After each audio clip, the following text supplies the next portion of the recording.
Bueno, cerramos el congreso, el 15 Congreso de Economía Austríaca del Instituto Juan de Mariana, con un colofón, yo creo que por todo lo alto. Ha venido Ricardo Rojas, que es ex juez argentino, autor de numerosos libros, y una persona de un pensamiento original y creativo, y todo ello dentro de la escuela austríaca. Y nos va a dar una conferencia sobre valores moral y costumbres. valores, morales y costumbres. Adelante. Bueno, muchísimas gracias. La verdad un gusto poder volver a estar aquí después del encierro al que fuimos sometidos durante un par de años, las imposibilidades de viajar. Así que después de 3 años pude volver a Madrid y con mucho gusto de cerrar este congreso. La idea de estos minutos es presentarles algunos puntos sobre temas tal vez conflictivos en los que estoy trabajando ahora, que podrían generar un poco de discusión. Esa sería la idea principal, y que abordan dos ámbitos o dos aspectos fundamentales. Por un lado, lo que tiene que ver con el título de esta charla, que tiene que ver con los valores, la moral y las costumbres, y la propuesta de si los valores deberían ser estudiados. O sea, desde que llegué aquí los escucho hablar sobre el valor subjetivo, los problemas de la valoración objetiva y todo lo demás. La escuela austríaca tiene muy claro que los valores son individuales, en el sentido de que valoran seres humanos. Sin embargo, la escuela austríaca circunscribe la discusión de los valores desde ese aspecto subjetivo a la discusión económica, y lo dice Mises expresamente en La acción humana. Una nota donde dice: cuando hablo de valores subjetivos estoy hablando a los valores económicos, no me estoy refiriendo a valores trascendentes y a otro tipo de valores a los que se refieren otras ciencias como la moral. Y eso a mí siempre me generó una pregunta, ¿no? ¿Por qué? Es razonable que cuando hablamos de valores hagamos una distinción entre valores económicos y valores morales para tratarlos de manera distinta, y decir que cuando hablamos de economía los valores los elabora cada uno, pero después hay otros tipos de valores que nosotros no los elaboramos, sino que los tenemos que captar de alguna forma, que no sabemos muy bien cuál es, y aceptarla, aprenderlos y aceptarlos. Es muy interesante Hazlitt en los fundamentos de la moral, que viene haciendo un desarrollo muy interesante sobre cómo las personas intercambian valores y van generando ciertas normas, pero llega un punto donde entra la moral y ya Hazlitt empieza a decir, bueno, pero hay ciertos valores que la sociedad crea de alguna manera y no explica muy bien de dónde salen los valores morales. Entonces, un primer punto es si los postulados de la escuela austríaca, que nos llevan a desarrollar una teoría del valor subjetivo, no nos permitiría seguir por ese camino, yendo hacia el punto de que en realidad no hay una gran diferencia entre mi decisión de si voy a comer pizza o sushi y mi decisión de si quiero desarrollar mi vida a través de el trabajo productivo o robándole o engañando a los demás. Se justifica elaborar ciencias diferentes con principios diferentes y metodologías diferentes para estudiar dos tipos de valoración que en principio son valoraciones individuales. Si esto no fuera así, entonces yo el año pasado publiqué un libro que son varios ensayos, uno de los cuales se vincula con la moral, y ahí lo que trato es de plantear si realmente toda valoración es valoración individual. Nosotros podemos llegar a un punto en el cual aceptamos que así como existe un mercado de bienes y servicios, y existe un mercado del conocimiento, también existe un mercado de los valores.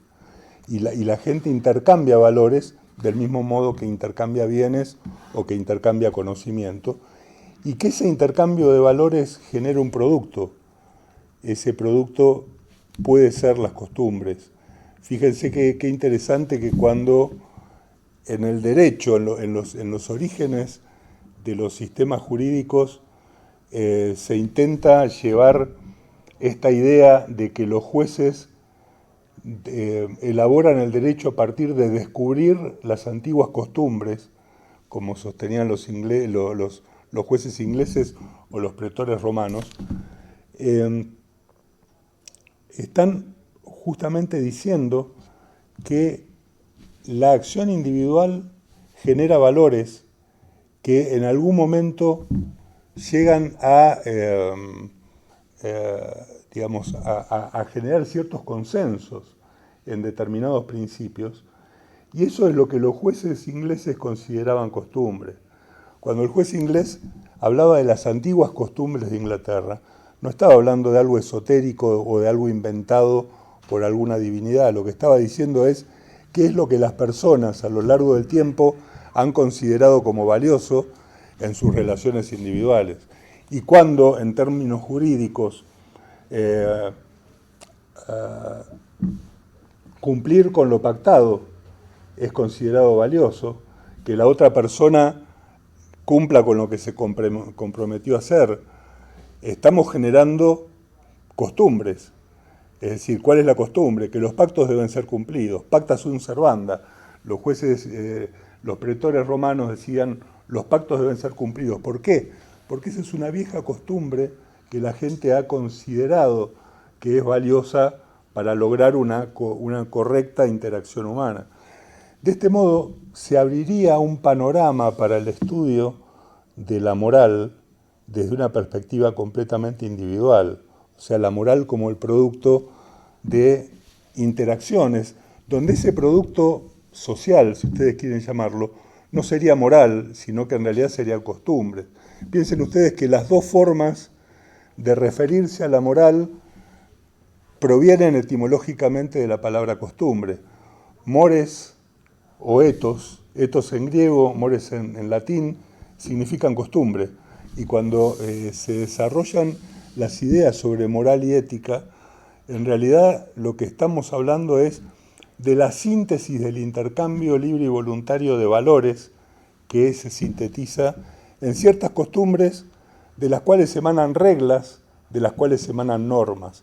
Hay todo un desarrollo que se puede hacer desde la valoración individual hasta el establecimiento de normas, que es un proceso que para mí no ha sido suficientemente desarrollado o estudiado y que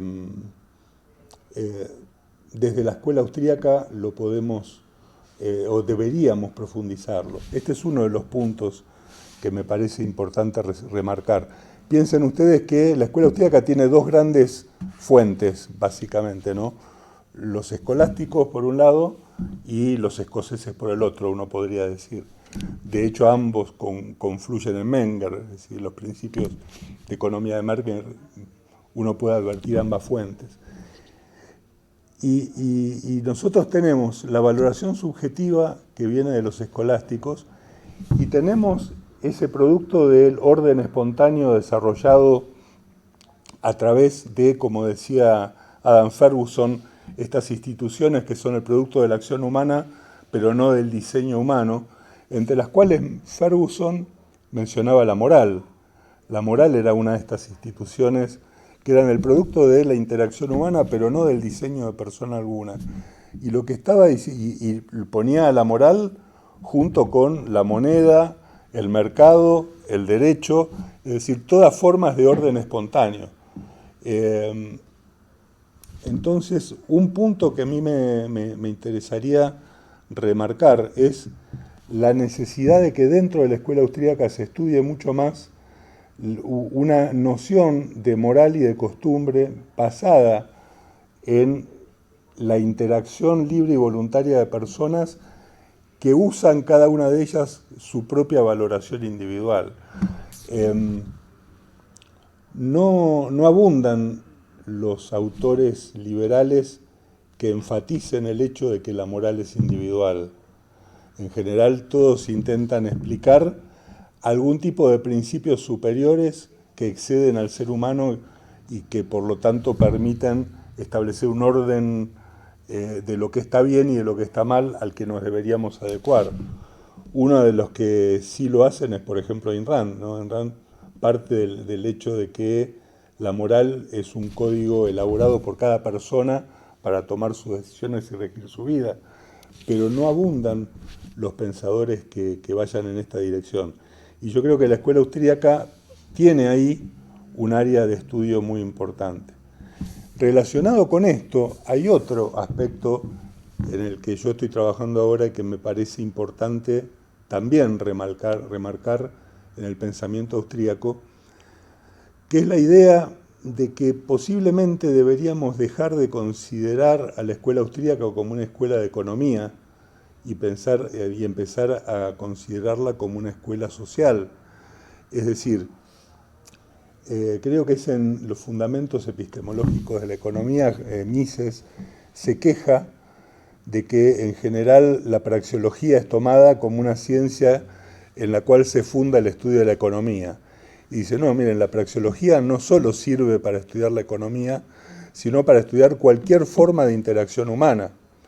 Cuando yo leí ese punto en Mises, terminé escribiendo un libro que se llama Fundamentos Praxeológicos del Derecho, donde en realidad lo que hago es aplicar la praxeología al derecho, y a la conclusión a la que yo llegué fue a que en realidad hacia donde deberíamos ir, como surge de algunos postulados austríacos y también escoceses, es a una ciencia de la sociedad única, que volver a integrar, o sea, las llamadas ciencias sociales surgen en un momento de fuerte racionalismo intelectual en el mundo, donde en realidad por eso cada uno de los aspectos de la interacción social terminan creando una ciencia especial. Aparece el derecho, la economía, la lingüística o la antropología como ciencias que estudian aspectos de la interacción humana, pero convierten ese aspecto en una ciencia única o una ciencia aparte y le dan sus principios metodológicos especiales, crean sus reglas especiales y hasta se vuelven contradictorias unas con otras. Cuando se empieza a estudiar el Law and Economics en los años 60, fundamentalmente a partir de Coase, se empieza a ver la relación íntima que hay entre el derecho y la economía.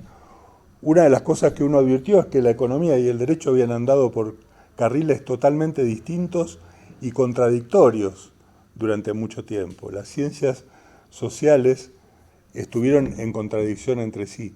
Y probablemente si uno toma la praxeología como base del estudio de la acción humana y como punto de partida de la interacción humana, uno podría volver a concebir una ciencia única con muchos aspectos. Y esto permitiría inclusive eliminar las contradicciones que existen en las ciencias sociales hoy en día. Por ejemplo, si uno compra un automóvil, en ese hecho de comprar un automóvil y vender un automóvil, intervienen distintos aspectos que involucran distintas llamadas ciencias sociales. Hay un aspecto económico, que es cómo nos ponemos de acuerdo, oferta y demanda, fijamos un precio, la moneda con la que pagamos, si hay un crédito, qué tasa de interés, etc. Todo eso lo estudia la economía. Hay un aspecto jurídico, cuáles van a ser las condiciones de ese acuerdo, qué pasa si alguien no cumple el acuerdo, cómo hago yo para hacérselo cumplir, qué punitorios le puedo imponer, qué pasa si el cumplimiento del acuerdo se vuelve imposible, cómo lo resolvemos, quién lo va a resolver, etcétera. Es un aspecto jurídico. Hay un aspecto lingüístico. Todo contrato está pronunciado en un idioma que tiene palabras, que tienen significados, y hay que ver qué significados tienen las palabras que estamos usando. Eso no es menor, pregúntenle a los abogados si no. En fin, un solo hecho, que es una compraventa, involucra aspectos que pueden ser estudiados de distintas ciencias sociales. La idea en la que yo vengo trabajando hace un tiempo es en volver a desarrollar una ciencia social, no ciencias sociales, una única ciencia social que involucre el proceso de interacción humana desde la praxeología y pueda hacerse cargo de los distintos aspectos que están incluidos en esa interacción humana. De modo que hay dos temas que me pareció importante recalcar, tal vez para pensar en discusiones futuras o en investigaciones futuras, que sería bueno que quedaran como corolario, tal vez, de un congreso pensando en propuestas futuras. Una vinculada con el concepto de moral desde una perspectiva austríaca, si la idea del valor subjetivo termina en la economía o si la idea del valor subjetivo debe ser aplicada a todo tipo de valoración y a partir de ese punto la idea de moral empieza a tener un significado distinto y a partir de eso la moral como código de valor individual permite el funcionamiento de un mercado de valores, no ya de valores económicos, sino de valores de todo tipo, que nos permita desarrollar una noción y un concepto de costumbres, ya con un sentido más científico, ¿no? Porque las costumbres han estado presentes en toda discusión social, en la discusión jurídica, ¿no? Cuando se habla del derecho consuetudinario, es una de las formas originales de desarrollo del derecho, pero nunca nadie dijo, bueno, pero ¿y cuáles son las? ¿Cómo sabemos cómo se elaboran las costumbres, de dónde salen? Bueno, es la gente que a través de los años y de intercambios que se remontan a tiempos que no podemos fijar, decidieron que esto se resuelve de tal manera. Sin embargo, uno podría hacer un estudio más científico de las costumbres a partir del estudio de la valoración individual y del mercado de valores individuales, que da como síntesis qué pasa cuando la gente considera más valioso cierto principio que otro principio, y cómo la moral puede ser el producto, o las costumbres pueden ser el producto de este intercambio de valores morales que se puedan producir. Y la otra discusión que también les quería traer, como les decía, era esta, de si no es momento de avanzar en el estudio del pensamiento de la escuela austríaca, a dejar de considerarla o de encasillarla exclusivamente, si bien es cierto que hay desarrollos de la escuela austríaca en el derecho, en la política y en muchos aspectos, pero sigue siendo considerada una escuela de economía, y si no sería momento de pegar el salto para decir que en realidad la escuela austríaca es una escuela de pensamiento de concepción de la sociedad y del proceso social, y si no sería el momento de volver a discutir una ciencia de la sociedad basada en el individualismo metodológico, basada en la praxeología como punto de partida de la interacción humana.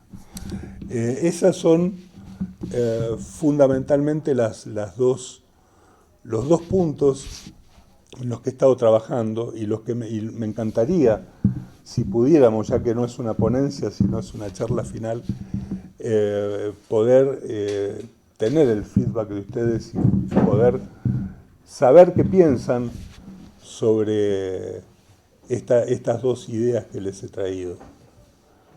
No sé si alguno quiere... Gracias. Muy interesante. Y me gustaría contribuir. Sí, sabemos que Menger también la sistema.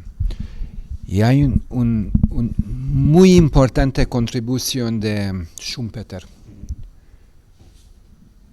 que de cierta manera va contra Max Weber, porque Max Weber ha dicho que la característica del capitalismo y la sociedad moderna es el racionalismo. Y Schumpeter ha dicho, no, porque ¿qué es el racional? Él tenía el modelo, el economía circular, que va al mismo camino, y el dinamismo del capitalismo, y el empresario o emprendedor. Y dice, lo racional es que sigo las pautas de mis anteriores. El emprendedor, o el empresario emprendedor, es irracional, porque tiene una nueva idea. Hace algo diferente, no que es la pauta, hace algo nuevo y tiene el valor para poder venir. E incluso dice, no solamente el tarea, y aquí voy a conectar con esto, no solamente la tarea del empresario o del emprendedor que tener el valor para inventar algo nuevo, pero él tiene que hacer, él o ella, tiene que hacer compartir la idea, convencer a los demás que es una buena idea. Y conecto esto con el líder carismático de Max Weber, que viene del profeta. ¿Qué hace el profeta? El origen del líder carismático, el profeta. El profeta descubre una nueva justicia, que parece irracional. Jesucristo fue crucificado. Después, por su idea que primeramente era irracional y iba contra la racional de su tiempo, incluso sacrificado su vida, incluso sus seguidores primeros también sacrificaron, su poder mental ha convertido a nueva racionalidad. Y ahora conecto con esto, que es bueno en las instituciones que dices como Adam Ferguson y que es un sistema muy flexible, porque consiste en seres humanos, podemos conversar, podemos llegar a convertir al otro a mi fe.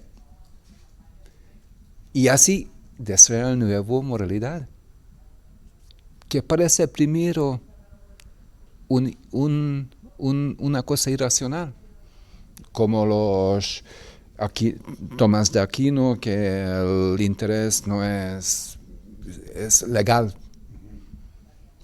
Primero parece contra las costumbres, y por tiempo los demás ven y convierten en nueva racionalidad. Y yo creo que y así convierte el viejo racionalismo irracionalidad y el nuevo irracional racional. Y aquí tiene el papel del emprendedor social, la profeta, el líder carismático, que crea una nueva realidad, convence, y si tenemos instituciones, como has dicho, comunidades, tenemos morales, creamos nuevos morales, que primero es muy extraño, pero después acostumbramos, y que es bueno en estos sistemas, que se puede cambiar, y no tiene que tener cajas totalmente cerradas. Solamente quería... Exacto, sí, justamente una de las características de un sistema abierto es ese, ¿no? Es decir,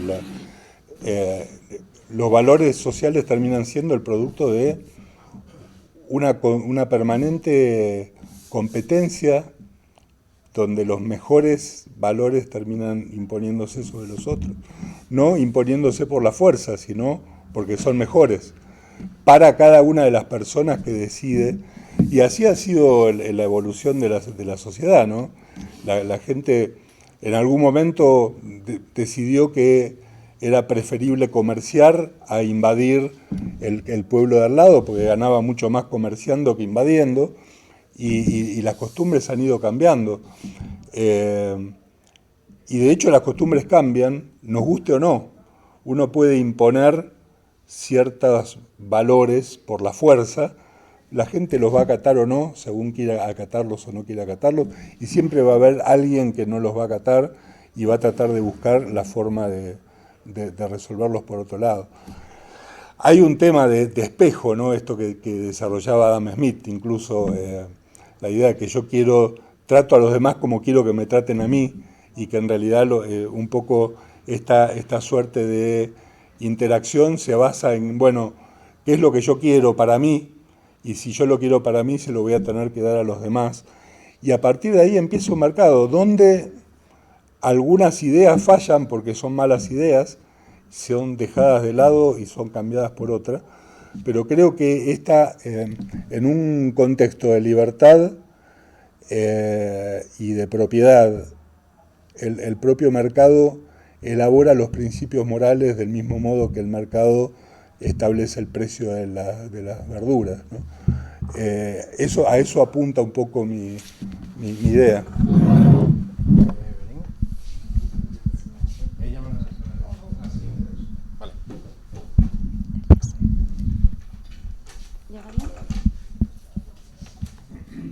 Gracias. Bueno, muchas gracias por la charla, ha sido súper interesante. No, bueno, tiene que hablar más alto. Perdón, vale, es que suelo hablar muy alto, entonces a veces deliberadamente empiezo a hablar muy bajo porque sé que voy a terminar subiendo según soy un poco vehemente. Yo vengo de la antropología, bueno, decía que muchas gracias por la charla, que es muy interesante, y que yo vengo de la antropología, entonces, como admiradora del pensamiento austríaco, coincido plenamente con usted en que yo misma lo concibo como trascendente al campo económico, porque a mí me toca muchísimo no en mi campo, porque ideológicamente la antropología contemporánea, no sé cómo de familiar está usted, pero está enrocado en la izquierda más posmoderna, más, lo siento, pero nauseabunda. Soy un poco vehemente porque se me censura bastante en mi propio campo. Entonces, para mí me parece un potencial la triangulación del pensamiento austríaco, de la perspectiva incluso metodológica austríaca, por lo que usted decía parte desde un punto de vista subjetivista metodológicamente, y la antropología, bueno, la antropología históricamente, pero sobre todo la antropología contemporánea, su piedra angular, que incluso se usa el método como distinción con respecto a la sociología, es la etnografía, la observación participante, la entrevista etnográfica y demás. Entonces, me parece una triangulación perfecta que no existe y que yo estoy intentando llevar a cabo en mi investigación doctoral. Es una triangulación, como digo, que no existe. Me estoy explayando porque ha dicho que usted tiene bienvenidas las intervenciones un poco más en formato de charla para esto.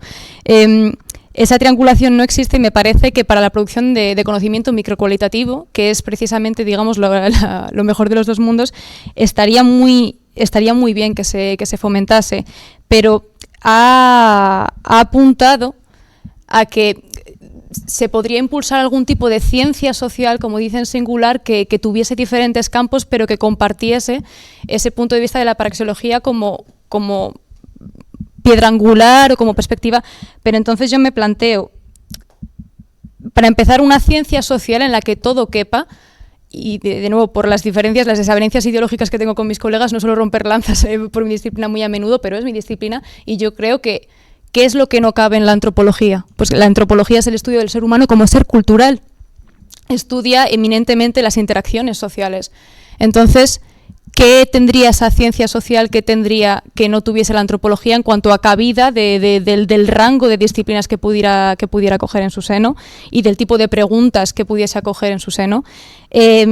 Y con respecto a la praxeología, también veo una triangulación interesante con lo que usted comenta, con la propia práctica etnográfica, es decir, la etnografía lo que resalta fundamentalmente es la cotidianidad de la agencia individual, porque nos dedicamos a eso, o sea, vivimos con las personas a las que estudiamos, con las que trabajamos, y precisamente lo que se busca es sacar a relieve esa agencia, incluso en las situaciones más, de nuevo, ideológicamente es un campo que es muy homogéneo, muy sectario y muy sesgado, pero sobre todo en antropología económica, digamos, la resistencia del débil que se llama, la resistencia del individuo contra pues, agresiones neocapitalistas, como también en antropología de las sociedades postsoviéticas se ve mucho como la economía de los favores, la economía del trueque, o incluso antes de la Unión Soviética, cómo los seres humanos encuentran formas de interactuar de manera voluntaria, incluso en las situaciones más opresivas, incluso en las situaciones más menos probables, por así decirlo. Entonces, eso existe, pero también la antropología da lugar o alumbra formas en las cuales existe un condicionamiento social, un condicionamiento cultural a actuar de ciertas formas. Es decir, la agencia individual no es permanente, no es absoluta, se ejercita de forma fluctuante a lo largo del día, de la vida del individuo. Entonces, aquellas situaciones en las cuales se estudiase precisamente ese condicionamiento cultural y cómo influye en las interacciones sociales, digamos que ahí la dimensión paraxiológica pasaría a un segundo plano. Quiero decir que establecer una igualdad entre el pensamiento de una ciencia social con el enfoque paraxiológico me parece algo limitada. Porque yo lo entiendo, porque desde mi gremio yo lo entiendo más en modo de agencia. En los austríacos siempre hablan mucho desde el pensamiento de Mises, yo hablo más del pensamiento sociológico de agencia. Y no, o sea, me sale un poco el Spanglish, pervasive, o sea, está en todas partes, es omnipresente, pero no siempre es el ángulo o el punto de vista para entender una interacción social, no sé si me entiende. Me enrollo mucho y voy a dejar de hablar ya, pero básicamente esos son los comentarios que le quería hacer, una intervención súper interesante. Muchas gracias.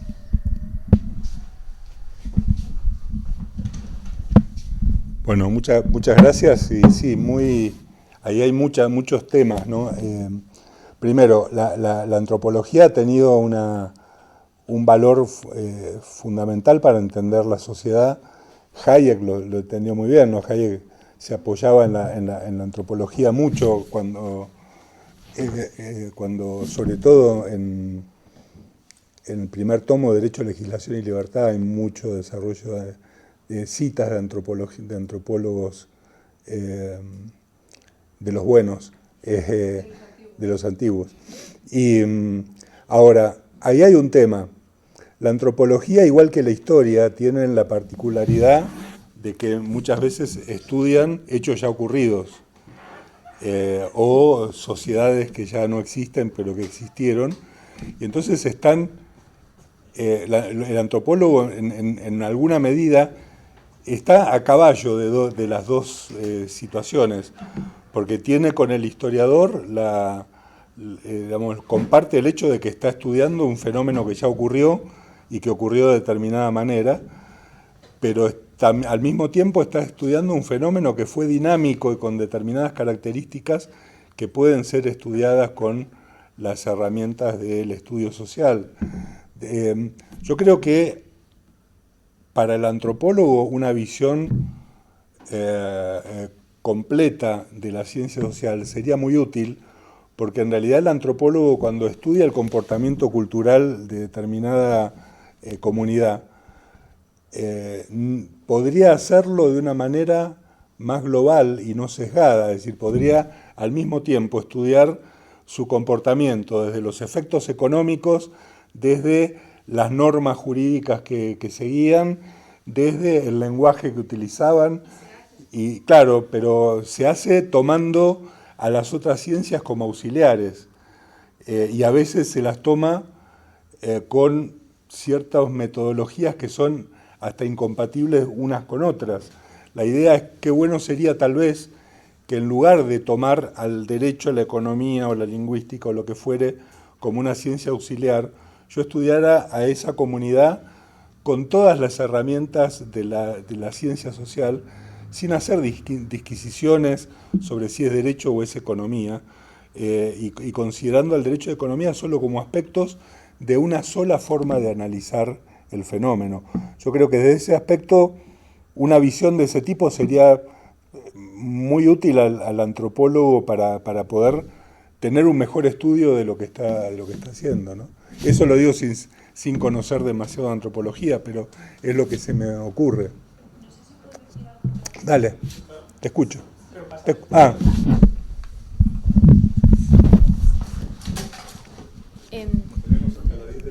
Sí, pero hasta las 10 de mañana. Sí, pero es que yo creo que no sé si no termino de entender lo que usted plantea, o es que me parece que no me parece factible, no me parece viable desde un punto de vista tanto epistémico puramente como de la propia práctica de la escritura del conocimiento, de la producción de conocimiento. Es decir, se utiliza desde antropología, aunque es, como repito, ideológicamente muy particular, pero la práctica fundamentalmente sí que es esa, se ve la dimensión jurídica de esa sociedad, o sea, existe la antropología económica de la familia, de tal, o sea, que son, digamos, fotografías muy particulares de un segmento de la población. Digamos que los estudios holísticos tan ambiciosos se han quedado más a la antigua, y sobre todo la parte que usted decía de ir a caballo con la historia. Es decir, más de antropólogos de sillón también, que se llaman, de los que escribían desde su despacho, pues yo qué sé, de los... Y ya eso no se estila tanto. Por ejemplo, lo que yo estoy haciendo ahora mismo es estudiar cómo el impacto socioeconómico de la pandemia ha afectado a un barrio y cómo parte de ese barrio se ha organizado para tal. Entonces, son, digamos, como segmentos muy particulares. Pero si yo utilizo, que voy a utilizar economía, filosofía moral, política, derecho...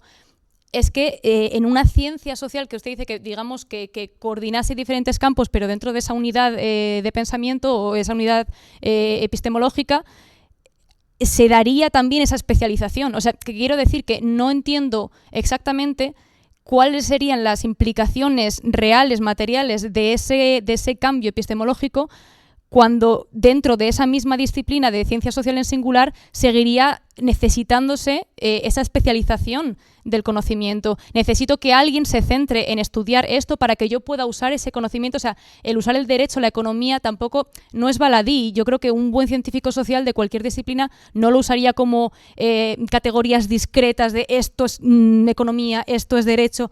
Yo creo que tiene que haber también un mínimo de rigor de que no existan contradicciones evidentes o contradicciones menos evidentes en el uso de distintos cuerpos teóricos. Lo que usted decía de que se utilizan disciplinas que son como contradictorias entre sí. Yo creo que un buen científico social se encarga de que haya una coherencia y de examinar esas fuentes, y que por otro lado, de nuevo, necesita conocimiento muy especializado para yo poder ver qué ha escrito personas que se han especializado en la parte de la sociedad que yo quiero estudiar, la economía, el derecho, para poder yo entenderla mejor. Y voy a dejar de hablar, que se está poniendo nervioso José Carlos. Perdón, gracias otra vez.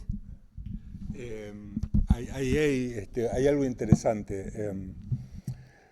Vos fíjate, me decís, yo estoy estudiando, primero, obviamente que consideremos a la ciencia social como una gran ciencia que permita el estudio de los fenómenos abarcando todos los aspectos, no significa que finalmente lo que estudiamos son aspectos concretos de la sociedad.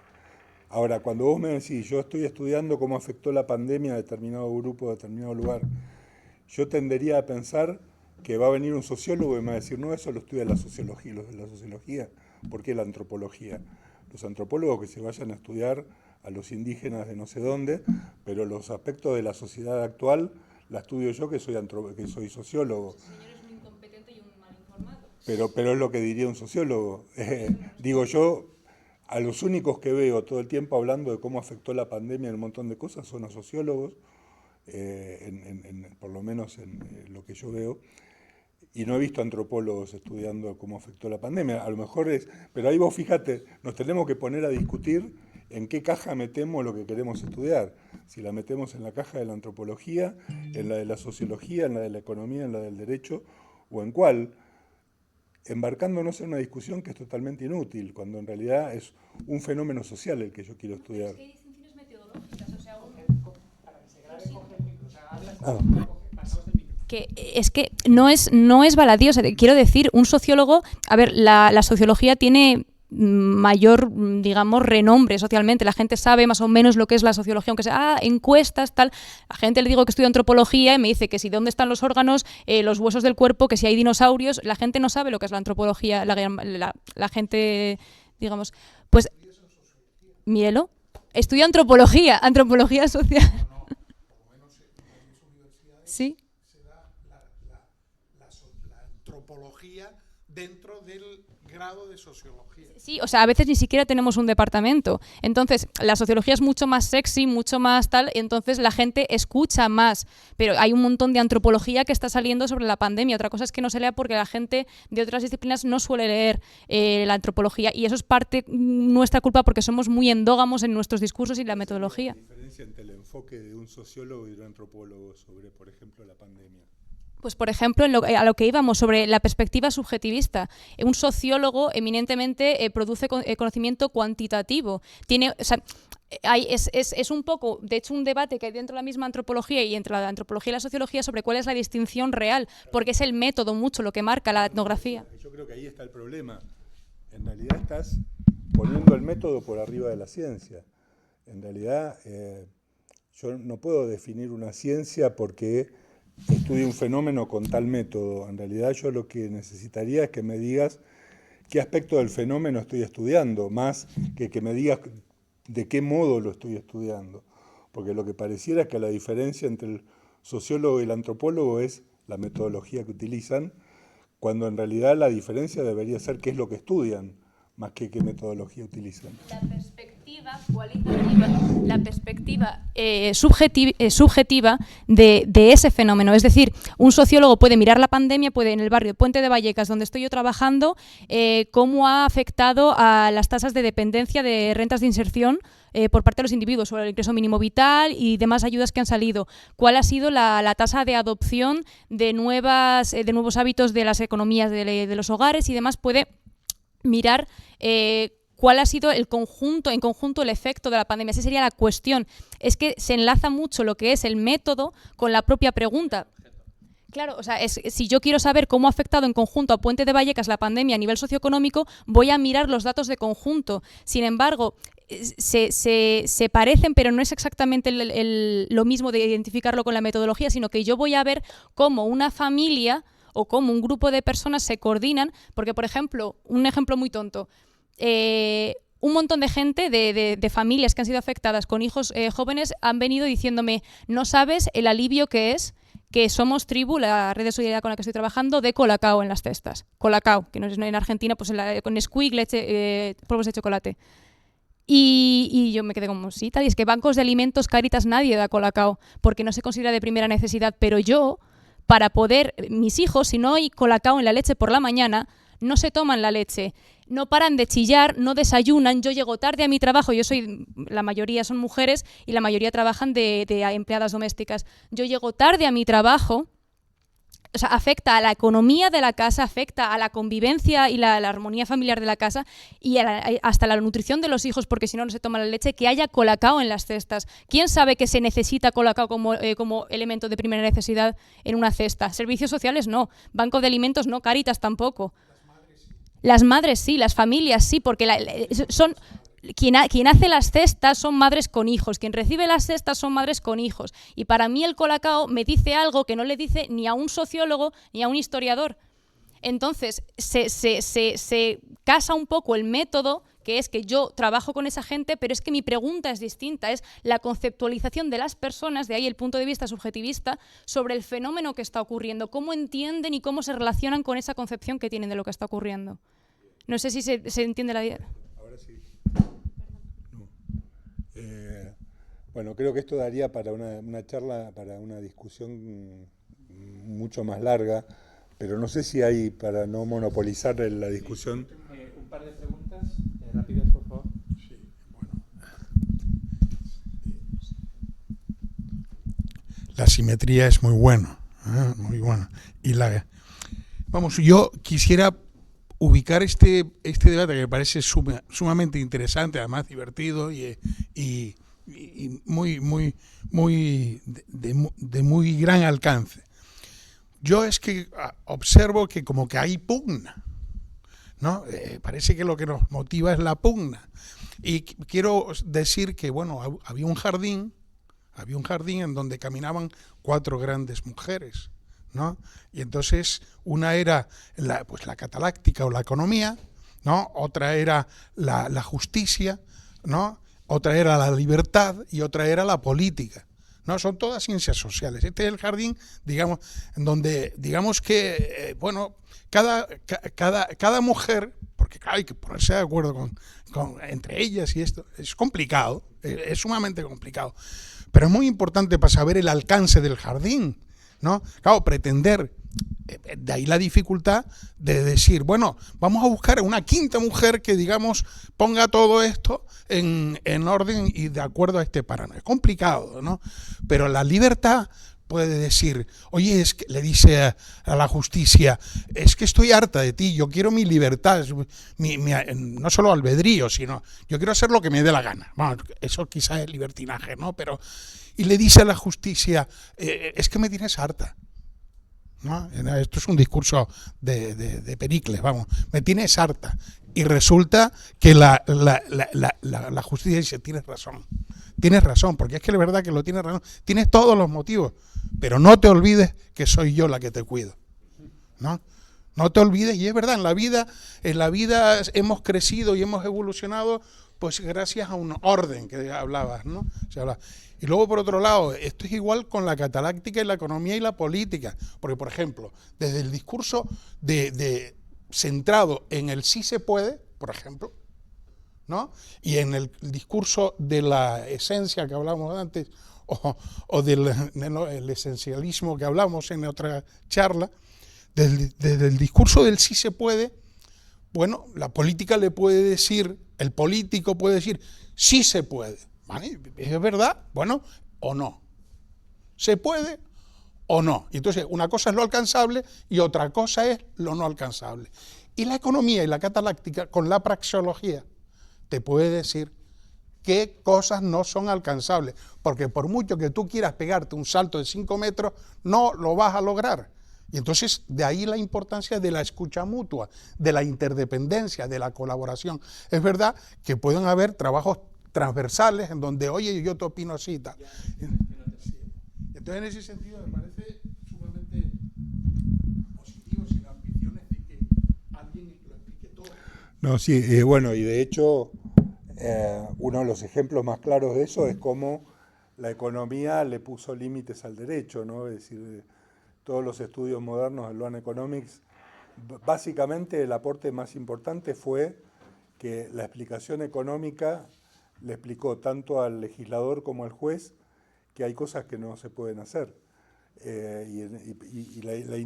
Por eso es que es para mí tan importante volver a juntar todos los aspectos y estudiar los fenómenos en conjunto y no por cajitas separadas, ¿no?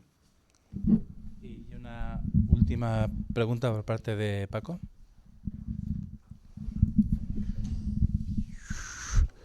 El tema me parece fascinante, Ricardo. Me da un poco miedo. Valoro muchísimo lo que escribes y tus artículos y todo. Tu origen es muy de austríaco praxeología más objetivismo. Y entonces, ¿no? ¿Estás de acuerdo, no? Por lo que te conozco. Y digo, ojalá la escuela austríaca se convierta en eso, ¿no? Una escuela de las ciencias sociales más amplia, no solo economía. Y dices, vale, pero ahí puede haber una especie de espíritu, que estoy de acuerdo, que yo creo que ya lo hace en gran parte, pero y el resto de las ciencias sociales van a decir, bueno, ¿y qué pasa? ¿Que ustedes se quieren ocupar de todo y que dejan a los demás? O sea, que puede haber un imperialismo ahí. Y entonces mi comentario sería, es que los temas que planteas ya están hechos. Entonces te puedo recomendar, bueno, desde Adam Smith hay cosas que ya están hechas, pero muchos austríacos detestan a Adam Smith y entonces dices, pero si estos temas de la moral ya están planteados en los sentimientos morales y están muy bien estudiados. ¿Y por qué funcionan los sentimientos morales? ¿Por qué existen? ¿Para qué sirven? Lo único que le falta es la aproximación evolucionista. Y entonces lo que voy a ir a añadirte, todos estos temas que planteas ya se han estudiado. Hay psicólogos morales como Jonathan Haidt, Oliver Scott Curry, Joshua Green y otros que ya está, y ya tienen respuestas para todo esto. Y curiosamente entroncan muy bien con ideas austriacas de cooperación, de acción individual, pero en grupo y para cooperar.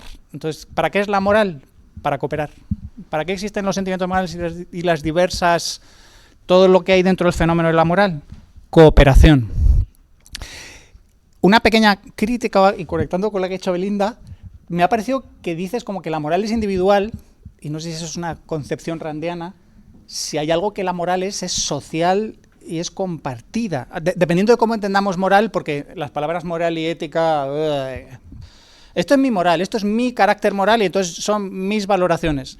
Gente como Jonathan Haidt y otros dicen, no, una cosa son las valoraciones individuales, tipo a mí me gusta el chocolate, pues a mí el de fresa, a mí el helado de vainilla, y otras cosas son las valoraciones morales, tipo matar está mal, golpear a un niño está mal, que eso tiende a ser universal. Eso no hay, pues mi moral universal, mi moral particular es que matar está bien. Ya digo, es que investigadores que se mueven entre la psicología, la sociología y la antropología han ido a las distintas tribus, todos los distintos grupos humanos, y Oliver Scott-Curry ha descubierto que hay 7 normas universales. Jonathan Haidt lo dejaba como en 5 o 6 principios, Oliver Scott-Curry lo medio corrige. Entonces, con 2 conceptos de antropología, los austriacos insisten mucho en la agencia, mientras que la moral es algo que se estructura, en el sentido de que la moral es subjetiva en el sentido que la siente el individuo, pero es intersubjetiva en el sentido que te viene de los demás, de influencias de los demás, de ese, digamos, mercado o intercambio que te ha llegado, y tiende a ser compartida.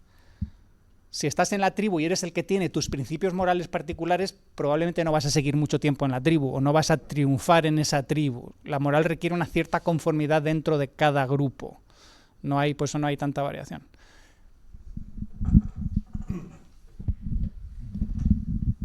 Bien, sí, muy interesante. Voy a tratar de ser breve porque ya estamos. Por un lado, es cierto, han habido este tipo de cosas, ya se han dicho. De hecho, los escoceses han desarrollado casi todos estos conceptos.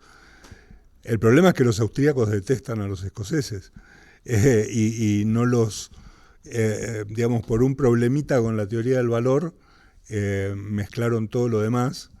Y el aporte que Smith, que Ferguson, que David Hume le han dado al pensamiento austríaco es indiscutible y es fuertísimo. Y obviamente el problema es que esas ideas que han sido desarrolladas desde autores antiguos hasta también autores modernos, en realidad no terminan de cuajar dentro de la escuela austríaca, es lo que yo veo, y que digamos, a lo que apunto no es a que yo estoy inventando algo nuevo, lo que estoy diciendo es que me parece que la escuela austríaca tendría que ir por ahí y no lo está haciendo, cuando, como vos decís, tiene todos los elementos para hacerlo, porque en realidad la cooperación debería llevarnos a entender todo esto así. Respecto al concepto de moral, creo que hay un tema terminológico, habría que ver qué entendemos por moral, ¿no? Yo entiendo más por moral un código de valor individual, y prefiero hablar más de costumbre, como los valores, digamos, que trascienden y que se utilizan como forma de interacción entre las personas, pero en definitiva es cierto. A ver, esta idea de si es necesario la moral en una isla desierta, ¿no? La famosa discusión donde Hazlitt te dice, no, la moral no es necesaria en una isla desierta porque es de una sola persona. Rand te diría, no hay ningún lugar donde es más importante la moral que en una isla desierta, porque vos tenés que tomar decisiones sobre cómo vas a sobrevivir, porque nadie las va a tomar por vos, y esas decisiones las tenés que tomar sobre la base de valores. Entonces, yo veo más, pero es una cuestión terminológica, sea donde apuntás y en eso estamos de acuerdo. Muy bien, Ricardo, pues muchas gracias a todos por acompañarnos todo este tiempo durante las jornadas y durante el Congreso de Economía Austríaca, y os convocamos para el año que viene, para el Congreso del año que viene, pero para todas las actividades que tiene el Juan de Mariana, que prácticamente no cierra a lo largo del año, lo hemos comentado antes afuera de micrófono. Así que nada, haceros miembros, por cierto, del Instituto Juan de Mariana y formar parte de esta gran familia. Y nada, muchísimas gracias. Gracias a ti y a todos.